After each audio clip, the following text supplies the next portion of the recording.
Indian പ്രധാനമന്ത്രി നരേന്ദ്രമോദിയെ കൊല്ലാനായിട്ട് അമേരിക്കയിൽ നിന്ന് ഒരു കമാൻഡോ കൂടി വന്നു, ശരിയാണോ? അങ്ങനെ കൃത്യമായി പറയാൻ കഴിയുന്ന തരത്തിലേക്ക് കാര്യങ്ങൾ വന്നിട്ടില്ല. പക്ഷേ സംശയങ്ങൾ അങ്ങനെ ഉണ്ട് എന്ന് പറയാം. കാരണം നമ്മൾ ഓർക്കുന്നു, ഓഗസ്റ്റ് 31 നമ്മൾ വീഡിയോതാണ് മലയാളത്തിൽ, ഒരുപക്ഷെ ഇന്ത്യയിൽ തന്നെ ആദ്യം ഈ സാധനം അവതരിപ്പിച്ച ആളുകളിലൊന്നും ഒരു ചാനൽ നമ്മളാണ്. അതായത് ഢാക്കയിലെ വെസ്റ്റിൻ ഹോട്ടലിലെ 808 നമ്പർ മുറിയിൽ ഒരാൾ മരിച്ച നിലയിൽ കാണപ്പെടുന്നു. അന്വേഷിച്ചപ്പോൾ ടെറൻറ്റ് ആർവൽ ജാക്സൺ എന്ന് പറയുന്ന അമേരിക്കയുടെ സ്പെഷ്യൽ ഫോഴ്സിൻ്റെ ഇൻസ്പെക്ടർ ജനറലായിരുന്ന കമാൻഡോ ആയിരുന്നു. അയാൾ ബിസിനസ്സുകാരൻ എന്ന വ്യാജേന അവിടെ വന്ന് താമസിക്കരുത്. അപ്പോൾ അയാൾക്ക് ഇന്ത്യയിലുള്ള ചില ഓപ്പറേഷൻസിൻ്റെ ഭാഗമായിട്ട് ഇയാൾ എത്തിയതാണ്. ഇയാളുമായി ബന്ധപ്പെട്ട് ചില ആളുകളൊക്കെ വന്നിരുന്നു. ഇയാൾ വന്നതിന് ശേഷം ഒരു ദുരൂഹമായ വലിയൊരു കണ്ടെയ്നറിൽ ഒരു പാക്കേജ് കുറേ പാക്കേജുകൾ കണ്ടെയ്നറിൽ ഇറക്കിയിരുന്നു എന്നുള്ള വിവരങ്ങളൊക്കെ നമ്മൾ അതിൻ്റെ ഫോളോ അപ്പ് ചെയ്തിരുന്നു. അപ്പോൾ ഓഗസ്റ്റ് 31 ആയിരുന്നു ഷാങ്ഹായ് ഉച്ചകോടി നടന്നത്. അതെ, അതിൽ പങ്കെടുക്കാൻ നമ്മുടെ പ്രധാനമന്ത്രി ചൈനയിലെത്തിയ ദിവസമാണ് ധാക്കയിലെ വെസ്റ്റിൻ ഹോട്ടലിൽ ഈ ടെറൻസ് ആർവൽ ജാക്സൺ മരിച്ച നിലയിൽ കാണപ്പെട്ടത്. ഇയാളുടെ ബോഡി പോസ്റ്റ്മോർട്ടം ഒന്നും ചെയ്യാതെ, ഓട്ടോപ്സി പോലും നടത്താൻ സമ്മതിക്കാതെ അമേരിക്ക പ്രത്യേക വിമാനത്തിൽ കയറ്റി ഇയാളെ കൊണ്ടുപോയി. ധാക്ക പോലീസിനെ തൊടിച്ചില്ല. ബംഗ്ലാദേശ് പോലീസിനെ തൊടിച്ചില്ല. അങ്ങനൊരു സംഭവം ഉണ്ടായിരുന്നു. ഇപ്പോൾ ഇന്നലെ ഇന്ത്യയിൽ സംഭവിച്ചിരിക്കുന്നു മറ്റൊരു സംഭവം. ഇന്ത്യയിൽ പിടിയിലായിരിക്കുന്നത് അമേരിക്കയിലെ സൈന്യത്തിൻ്റെ ഒരു ഉയർന്ന ഉദ്യോഗസ്ഥൻ, കമാൻഡോ എന്ന് തന്നെ പറയാം. അയാളുടെ പേര് മേജർ ജെയിംസ് വാട്സൺ. അമേരിക്കൻ സൈന്യത്തിലെ മേജറാണ്. 505 command and control wing, US army joint support team, air and missile defence instructor.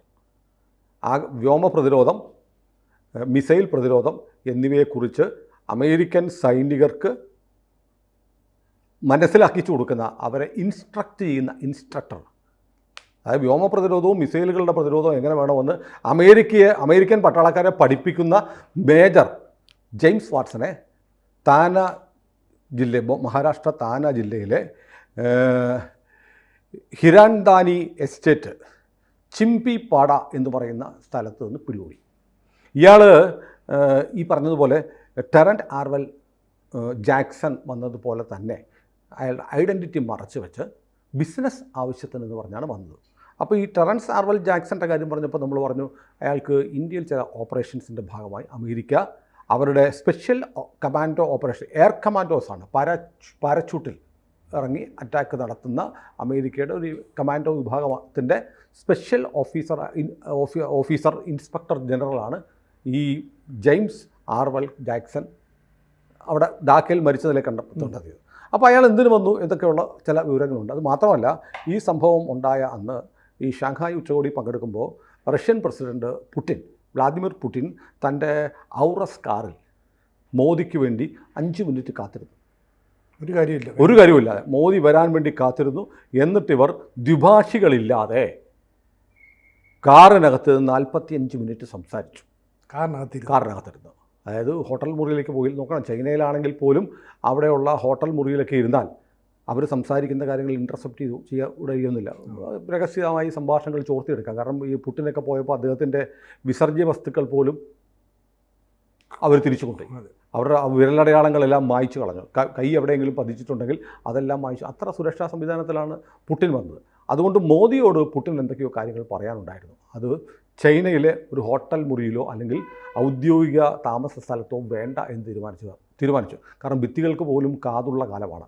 അതുകൊണ്ടാണ് അദ്ദേഹത്തിൻ്റെ ഔറസ് കാർ, ബോസ്കോയിൽ നിന്ന് കൊണ്ടുവന്നതാണ്.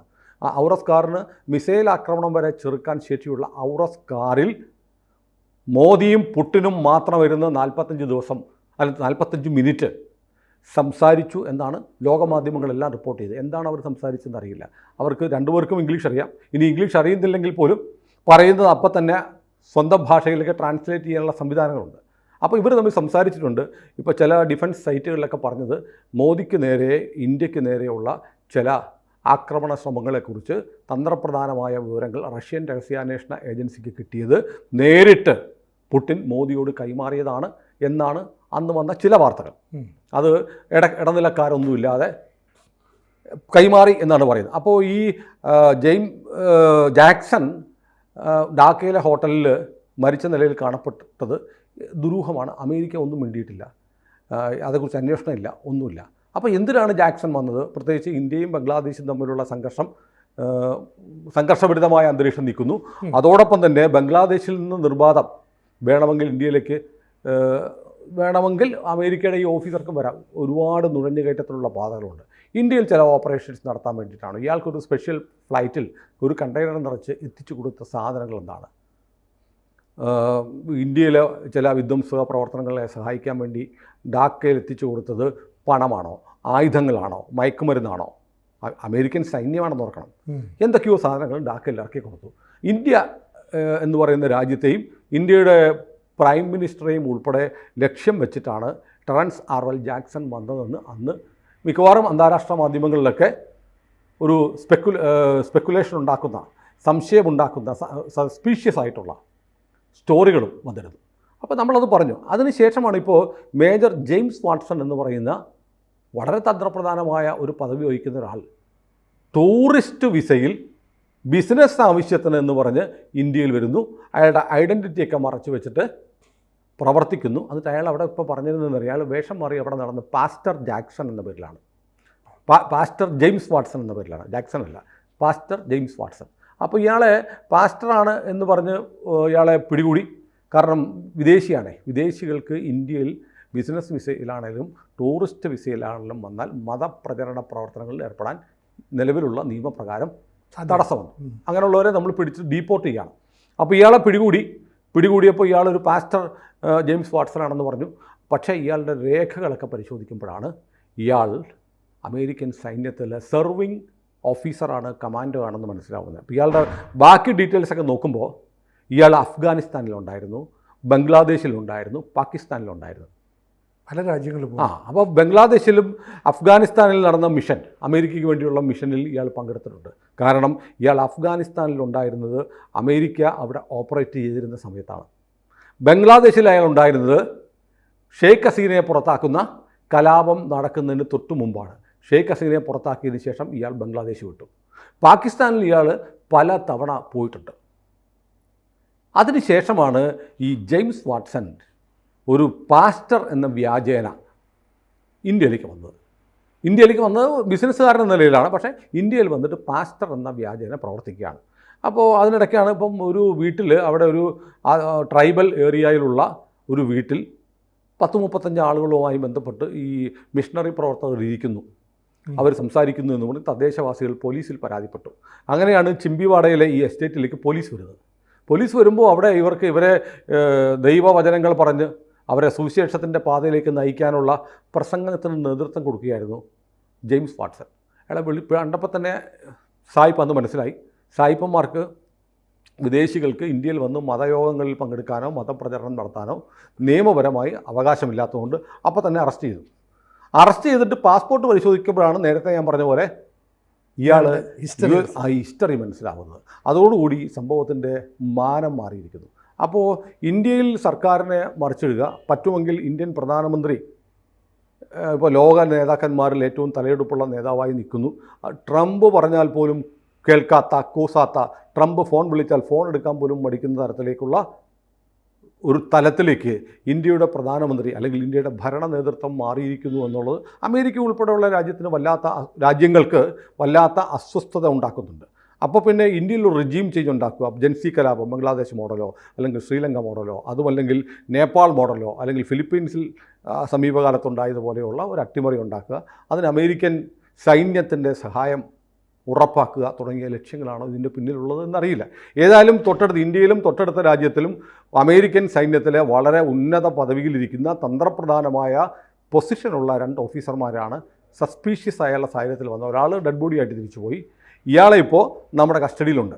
ഇനിയിപ്പോൾ അമേരിക്ക ചിലപ്പോൾ വലിയ സമ്മർദ്ദമൊക്കെ ചെലുത്തിയേക്കാം. അവരുടെ ഒരു സൈന്യത്തിൻ്റെ എയർ ഡിഫൻസിൻ്റെയും മിസൈൽ ഡിഫൻസിൻ്റെയും ഇൻസ്ട്രക്ടറെയാണ് പിടികൂടിയിരിക്കുന്നത്. അപ്പോൾ ഇന്ത്യൻ ഏജൻസികളുടെ പക്കൽ കിട്ടിയാൽ ഇന്ത്യ ചിലപ്പോൾ ഇയാളിൽ നിന്ന് ഒരുപാട് രഹസ്യങ്ങൾ ചോർത്തിയെടുക്കും. എങ്ങനെയാണ് അമേരിക്കയുടെ മിസൈൽ പ്രതിരോധ സംവിധാനം, എയർ ഡിഫൻസ് സംവിധാനം എന്തൊക്കെയാണെന്ന് അറിയാൻ ഇന്ത്യൻ മിലിറ്ററി ഇൻ്റലിജൻസ് ഉൾപ്പെടെയുള്ള കാര്യങ്ങൾ ഇയാളെ ചോദ്യം ചെയ്യുന്ന തരത്തിലേക്ക് വന്നാൽ അത് അമേരിക്കയ്ക്ക് ബുദ്ധിമുട്ടുണ്ടാകും.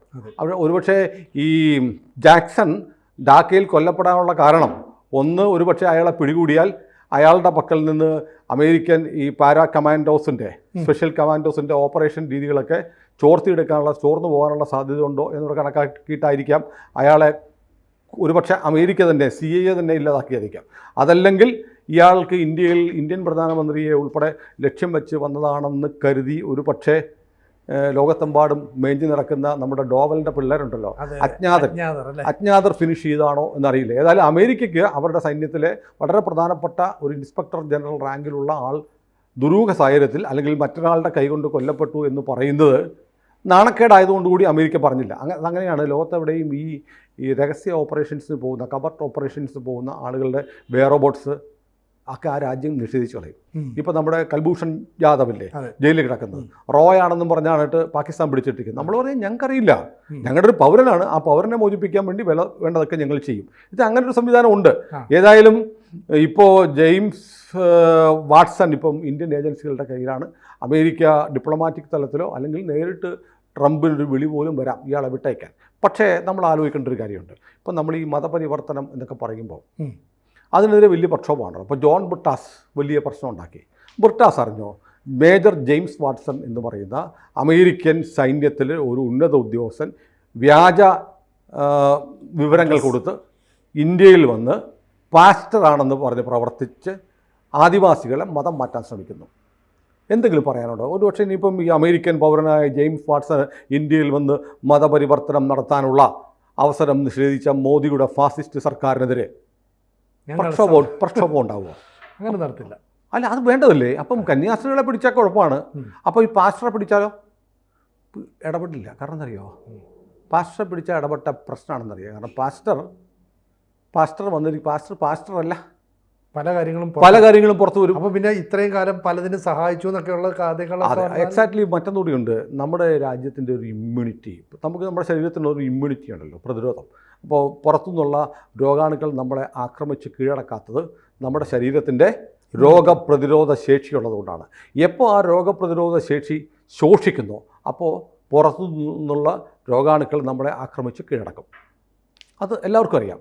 അതുപോലെ ഇന്ത്യ എന്ന് പറയുന്ന ഈ രാജ്യത്തിൻ്റെ ഗാത്രത്തിൽ, ശരീരത്തിൽ ഉണ്ടൊരു ഇമ്മ്യൂണിറ്റി. ആ ഇമ്മ്യൂണിറ്റി എന്ന് പറയുന്നത് എന്താണെന്നറിയോ? അത് ഇവിടുത്തെ ഹിന്ദുക്കൾ ഇവിടെ ഭൂരിപക്ഷമായി നിൽക്കുന്നിടത്തോളം കാലമാണ് ഇത്തരം വിധ്വംസ പ്രവർത്തനങ്ങൾ ഇന്ത്യയിൽ നടക്കാത്തത്. കാരണം ഹിന്ദുക്കൾ ഇവിടെ നിൽക്കുന്നതുകൊണ്ട് ഇന്ത്യയെ ഈ പറഞ്ഞ പോലെ ചിഹ്ന ഭിന്നമാക്കാൻ കഴിയില്ല. കാരണം ഹിന്ദുക്കൾക്ക് പൊതുവിൽ ഒരു ദേശീയ ബോധമുണ്ട്. ഭാരതമെന്ന രാജ്യം അവരുടെ സിരകളിലൂടെ ഒഴുകുന്ന രക്തത്തിലെ ചുവപ്പ് പോലെ അവർക്ക് ഏറ്റവും പ്രിയപ്പെട്ട ഒന്നാണ്. മാത്രമല്ല, ഈ സനാതനം എന്ന് പറയുന്ന ധർമ്മം ഇവരെ കോർത്തിണക്കി ഒരുമിപ്പിക്കുന്ന ഒരു ഘടകമുണ്ട്. ജാതീയമായ പ്രശ്നങ്ങളൊക്കെ ഉണ്ടായിരിക്കാം, എന്നാൽ പോലും ആത്യന്തികമായി ഇപ്പോൾ ജാതിയുടെ പേരിൽ, ഇപ്പോൾ രാഹുൽ ഗാന്ധിയൊക്കെ ജാതി സെൻസസ് ഒക്കെ പറയുന്ന ജാതിയുടെ പേരിൽ വീണ്ടും ഹിന്ദു സമൂഹത്തെ വിഭജിക്കാൻ വേണ്ടിയിട്ടാണ്. കാരണം ഹിന്ദു എന്ന് ഒരു സമാജമായി പതുക്കെ മാറിക്കൊണ്ടിരിക്കുന്നു എന്നത് ഇവരെ ഭയപ്പെടുത്തുന്നതുകൊണ്ടാണ് ഇതും വീണ്ടും ജാതിവാദം ഉയർത്തുന്നത്.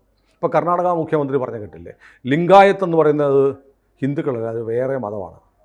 ഇവിടെ ചിലർക്കൊരു വാദമുണ്ട്, ഈ ശബരിമല അയ്യപ്പ വിശ്വാസികൾ ഹിന്ദു അല്ല, അയ്യപ്പ മതം വേറെ വേണം എന്ന് പറയുന്ന ചില ആളുകളുണ്ട്. എന്തൊക്കെ പറയുന്നത് പോലെയാണ് ഈ ലിംഗായത്ത് വേറെ മതമാണ്. കാരണം അതിനൊക്കെ ഹിന്ദുക്കളെ എങ്ങനെയെങ്കിലും സ്പ്ലിറ്റ് ചെയ്യിക്കുക. ഹിന്ദുക്കൾ സ്പ്ലിറ്റായി പോയാൽ സംഭവിക്കാൻ പോകുന്നതെന്നറിയോ? ഈ രാജ്യം സ്പ്ലിറ്റായി പോകും. അപ്പോൾ ഈ രാജ്യത്തിൻ്റെ ഇമ്മ്യൂണിറ്റിയാണ് ഹിന്ദുയിസം എന്നറിയാവുന്ന അമേരിക്ക നടത്തുന്ന ഏറ്റവും വലിയൊരു സ്ട്രാറ്റജിയാണ് ഇവിടെ ഹിന്ദുയിസത്തെ ദുർബലപ്പെടുത്തുക. ഇപ്പോൾ നോർത്ത് ഈസ്റ്റിൽ അവർ ചെയ്തു. നാഗാലാൻഡിൽ 98% വരെ ക്രൈസ്തവരാണ്. വടക്കിഴക്കൻ സംസ്ഥാനങ്ങളിൽ വലിയ തോതിൽ നടക്കുന്നു, തമിഴ്നാട്ടിൽ വ്യാപകമായി നടക്കുന്നു, ആന്ധ്രയിൽ നടക്കുന്നു, കർണാടകയിൽ നടക്കുന്നു. പക്ഷേ നോക്കൂ, അപ്പം ഇങ്ങനെ വലിയ മതം മാറ്റം നടക്കുന്നു എന്നൊക്കെ പറയുമ്പോൾ ഈ ക്രൈസ്തവ മതം മാറ്റ ലോബി ചോദിക്കുന്ന ചോദ്യം എന്നറിയോ? ഡെമോഗ്രാഫി നോക്കൂ, ക്രിസ്ത്യാനി ഇപ്പോഴും പിന്നിലാണ്, പെർസെൻറ്റേജിൽ പിന്നിലാണ്.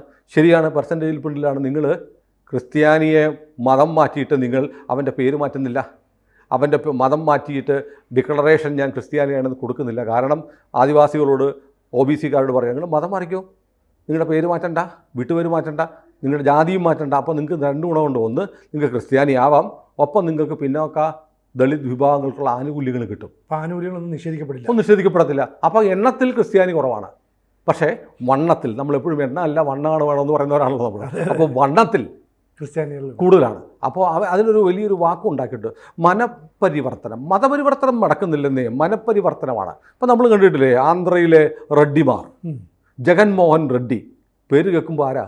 ഒന്നാം തരം ഹിന്ദു, ഒന്നാം തരം ക്രൈസ്തവനാ. സുദർശൻ റെഡ്ഡി ഉപരാഷ്ട്രപതി സ്ഥാനത്തേക്ക് മത്സരിച്ചു, ആരാ? ക്രിസ്ത്യാനിയാ. ഇതാണ് നമ്മുടെ രാജ്യത്ത് നടക്കുന്ന പുതിയൊരു പരിവർത്തനം. ഇതിൻ്റെ പിന്നിൽ അമേരിക്കൻ ഫണ്ടുണ്ട് വലിയ തോതിൽ, ഇവാഞ്ചലിസ്റ്റുകൾക്ക് വേണ്ടി കൊടുക്കുന്ന ഫണ്ട്. അങ്ങനെ ഇന്ത്യയിലെ ഹിന്ദു ഭൂരിപക്ഷത്തെ ഇല്ലാതാക്കിയാൽ വളരെ എളുപ്പം അമേരിക്കയുടെ താല്പര്യങ്ങൾ സംരക്ഷിക്കാൻ കഴിയും. ഇപ്പോൾ നോക്കൂ, നമ്മൾ ഈ ട്രംപും ഇന്ത്യയും തമ്മിലുള്ളൊരു ഗുസ്തി ഉണ്ടായി കഴിഞ്ഞപ്പോഴത്തേക്ക് ട്രംപിന് അനുകൂലമായി പോസ്റ്റ് ചെയ്യുന്ന സാമൂഹ്യ മാധ്യമങ്ങളിൽ കമൻറ്റുകളൊക്കെ ഇടുന്ന നല്ല ശതമാനം ക്രിസ്ത്യാനി പേരുള്ള ആളുകൾ രംഗത്ത് വന്നിട്ടുണ്ട്. ട്രംപാണ് ശരി, മോദിക്ക് എന്താ ട്രംപിനോടൊന്ന് സംസാരിച്ചാൽ എന്താ, എങ്ങനെയുണ്ട്? ഇതൊരു മാറ്റമാണ്. അപ്പോൾ നമ്മുടെ ശരീരത്തിൻ്റെ രാഷ്ട്രഗാത്രത്തെ കാർന്നു തിന്നുന്ന മറ്റൊരു വിഭാഗം തന്നെയാണ് ഇവാഞ്ചലിസ്റ്റുകൾ.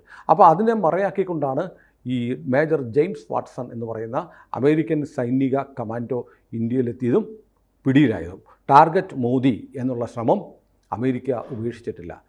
അമേരിക്കൻ പട്ടാളത്തിലെ ഉന്നത ഉദ്യോഗസ്ഥരെ തന്നെ ഇന്ത്യ ദൗത്യവുമായി നിരന്തരം ഇങ്ങനെ അമേരിക്ക നമ്മുടെ സാധാരണ ജനങ്ങൾക്കിടയിലേക്ക് പറഞ്ഞയക്കുകയാണ്. അവർ എന്തൊക്കെയോ പ്ലാൻ ചെയ്യുന്നുണ്ട്.